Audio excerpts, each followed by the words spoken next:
Hello and welcome. So, the next fix for the day, Jeff's Travel and Fix-Its. Today I'm going to be changing the oil. First time for me changing the oil, looking through the records on this rig. We're kind of sketchy at best on when the oil was last changed. They didn't tell me anything about the oil type or any fluids that they have used in the past. So I will keep better records. Lisa keeps me on task with that, with really good record keeping.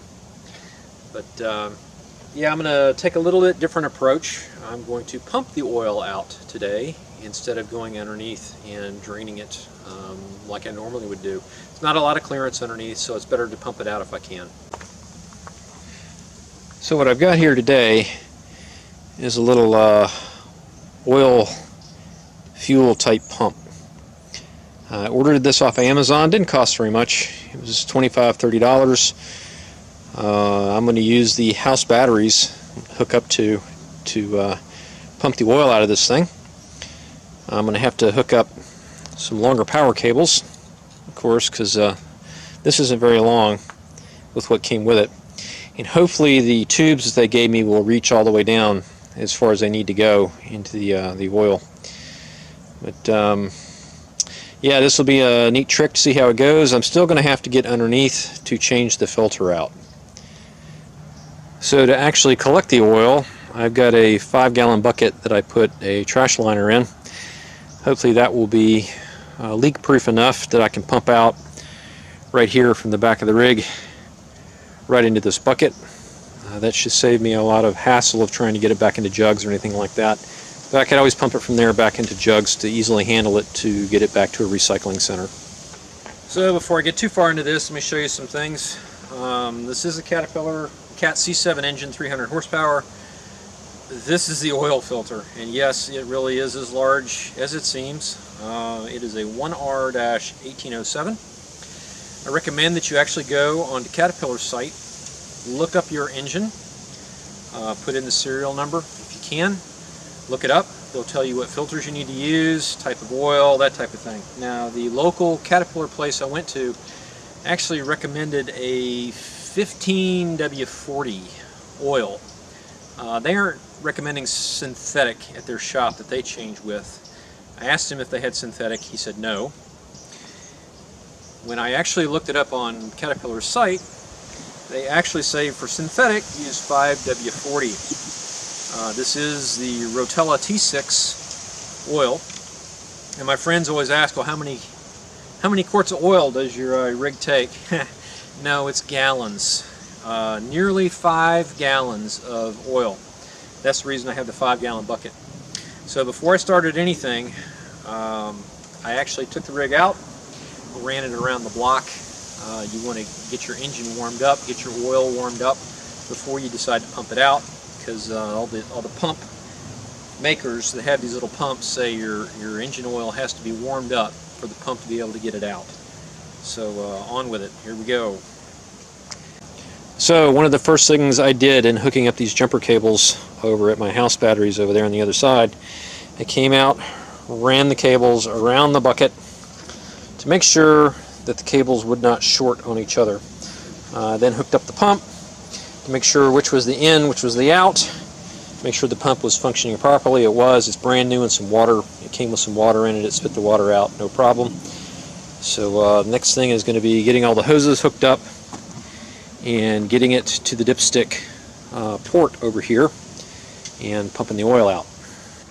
So first, let me check the oil level, see where it is currently.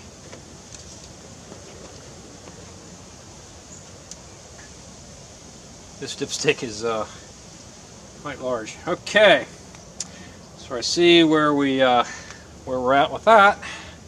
That's all good. Came with 2 sets of tubes, this plastic one here and a copper one. Actually, the plastic one is just a little bit longer. I'll start with that one, I'll see what happens.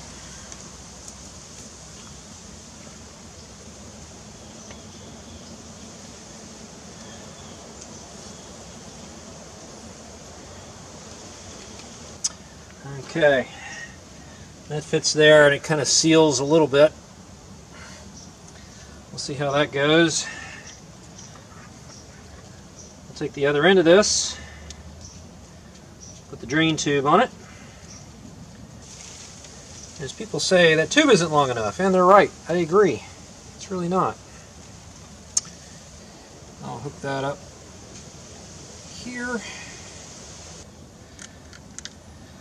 Hook up the negative.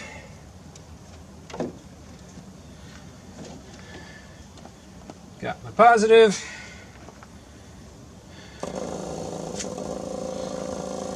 It's in the bucket. Let's see what we got. Take the oil cap off. See if that helps. Oh, here's some oil coming out. And here we go. Now the question is, how long will it take? I'll be here a while. Okay, take 2 on this. So I had to go to Ace, get a longer hose. I got about 15 feet of it. I cut it off probably at 8 feet or so, 8 or 10 feet. Yeah, I had put a lot of hose down there, but once I'm there, I think I'm down in the oil pan at this point. So there's some noticeable things about this pump. I did cut a long enough piece of hose here where this would actually come and set down. You have to watch this. This is a flexible point and it'll collapse because it's on the vacuum side. But the flow rate isn't tremendous on this. So on the other end of this, you can see. Now this pump was rated at maximum 3 liters per minute, I believe. You have to be careful. Some of the others I looked at were like 1 liter a minute. So it's going to take a while to get this done, but that's okay. I'm patient. I'll sit here and wait it out. Now the oil filter, this is my house battery compartment. As you can see, there's the air filter that I replaced previously in the hose that I had so much fun with. But if you look back in here, see if I can point to the right place. It's kind of dark in there. Right there. That's the oil filter. So I'm going to have to get underneath to be able to get to that. That's okay, because I also need to take a look at the heater. There's a heater right here. It attaches right there. It's an engine block heater. That's tripping my GFI breaker inside. So that's something else I'll have to get to at some point. But for now, one at a time, we'll do the oil, get this over with. Alright, so this is going to be a learning opportunity. Something I just realized real fast. I have 6-volt batteries in my battery plant. I had it across these terminals right here. I thought about it. I thought, oh, that's probably 6 volts, and it was. So what I had to do was move over a terminal. I metered at that point just to make sure I was doing the right thing.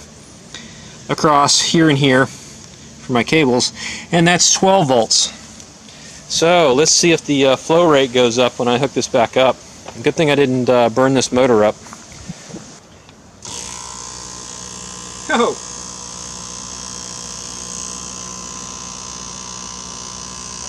Well, that's a different sound altogether. Flow rate is okay.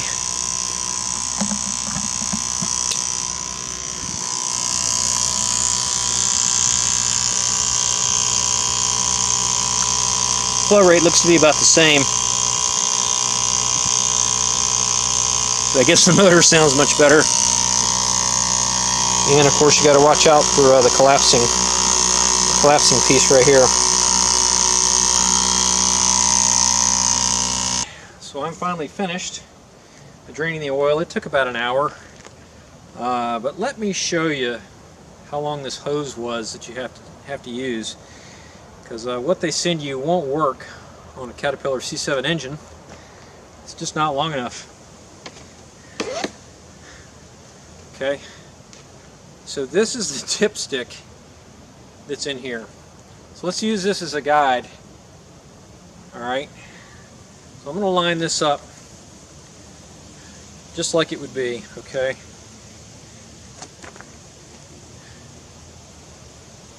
There's the end of the dipstick, and you need another foot.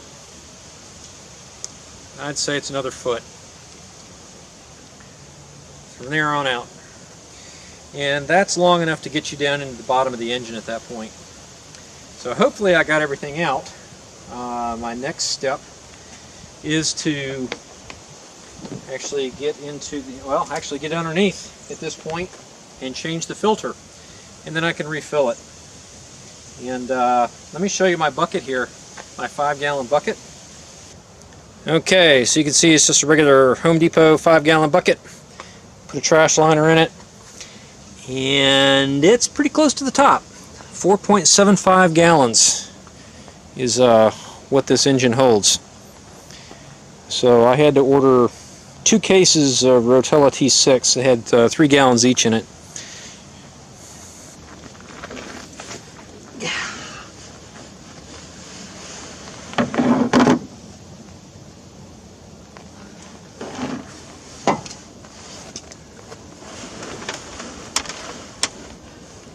Yeah, I sure hope I got the camera in the right place because I can't adjust it.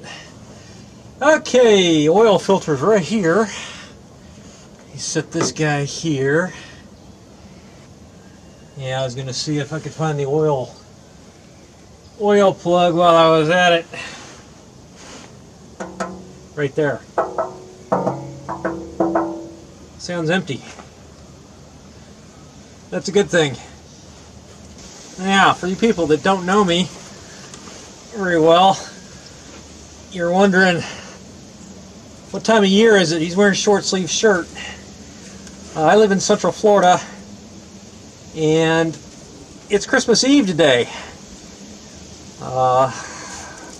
Lisa's not at home at the moment, so I thought I would do some maintenance.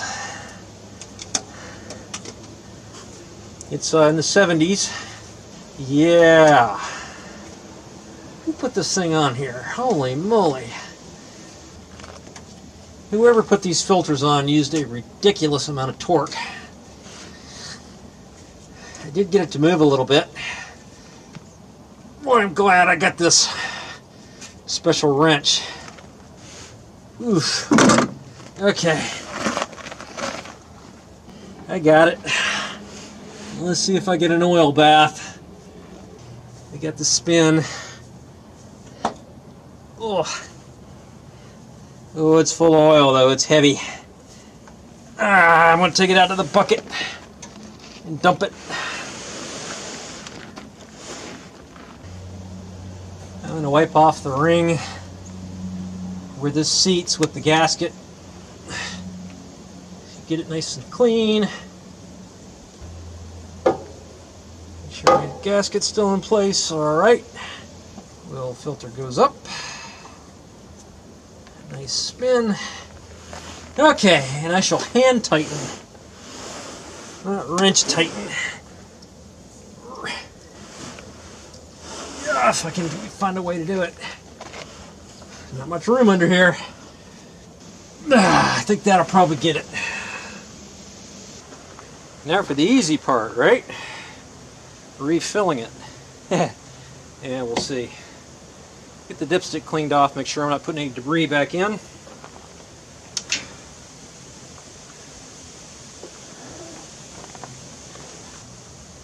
And I bought a special funnel today. I wasn't sure I'd be able to pour into here very easily, which I wouldn't.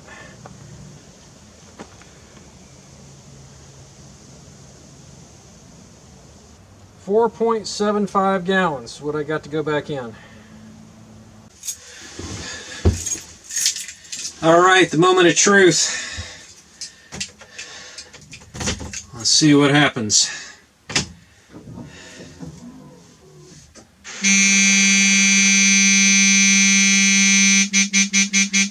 Here we go.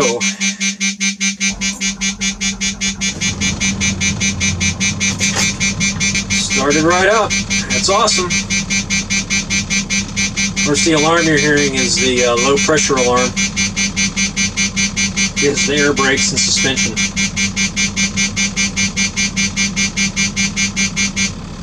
There we go. Oil pressure looks pretty normal. I'll run it a little bit and then check the oil level in the engine. But that's it. It took a while because pumping it took a while, and the oil was pretty darn thick when it came out. So thick that I tried to siphon it out of the bucket into the containers again, and it wouldn't gravity feed. It had gotten really, really thick. Went inside and told Lisa about it. She said, well, why didn't you put a funnel on top of the thing and just pour it into the funnel? I'm like, haha. Yeah, that would have been the smart thing to do. So, anyway. Live and learn. Right? Excellent. So, I saved a lot of money on this one, and hopefully got a good maintenance done on the system. Thanks for watching.